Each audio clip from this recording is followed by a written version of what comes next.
שלום לכל הילדים המתוקים, מה שלומכם? כאן מירי יפייה. ואני רוצה היום לדבר איתכם על החג שמתקרב אלינו. איזה חג מתקרב אלינו? נכון מאוד, חג הפסח. מה יש לנו בחג פסח? יש לנו חמץ שאנחנו בעצם מוציאים מהבית. יש לנו אפיקומן, כוסות של יין, יש לנו את ליל הסדר, יש לנו את עונת האביב שמגיעה אלינו, שבה כל כך כיף שהפרחים פורחים והצמחים צומחים ויש ריח נפלא באוויר, ויש עוד המון המון המון המון סימנים של חג הפסח. אני רוצה לדבר איתכם על סימן אחד שיש בו גם כל מיני סימנים. אגדה של פסח, תראו איזה אגדה יפה.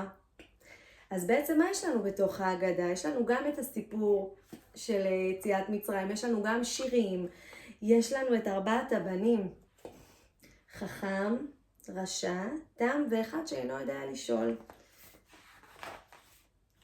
יש לנו את 10 המכות. מה זה 10 המכות? מי זוכר? בואו תגידו איתי ביחד.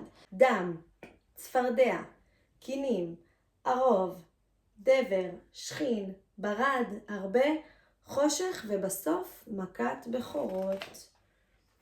ויש פה משהו מהמם שזה קריאת ים סוף. זוכרים בסיפור? שהמצרים התחרטו ורצו שנחזור להיות עבדים. הם רצו מהר וניסו להגיע אלינו. אנחנו היינו לקראת קריאת ים סוף, ואז הים נחצה לשתיים.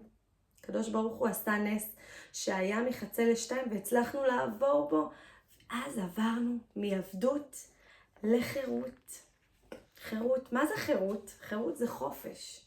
חופש זה מילה גדולה, יש לה המון משמעויות. זה לא רק חופש מהגן או מבית הספר, זה חופש לבחור, זה חופש לעשות, זה חופש לקבל, זה חופש לתת. אוקיי? תחשבו על זה קצת, מה זה חופש בשבילכם? בעיירה קטנה ומקסימה. האנשים לקראת פסח מאוד הקפידו שהכל יהיה נקי, הבתים היו נקיים, הכל היה מצוחצח, האוכל כבר היה מבושל. מדובר פה ביום-יומיים לפני שהתחיל חג הפסח. פתאום אני הולכת ברחוב בעיירה הזאת, ואני רואה ילדה עצובה. ואני שואלת אותה, למה את עצובה? אז היא אומרת לי, כי אין לנו כל כך כסף להכין ממש מטעמים טובים ודברים טובים לקראת חג הפסח. והשולחן שלנו די ריק יהיה ככל הנראה, יהיה בו אולי תבשיל אחד בקושי. והרב של העיירה שמע את הדברים שהיא אמרה. הוא הוציא מהתיק שלו מצה אחת, הוא הביא לה אותה.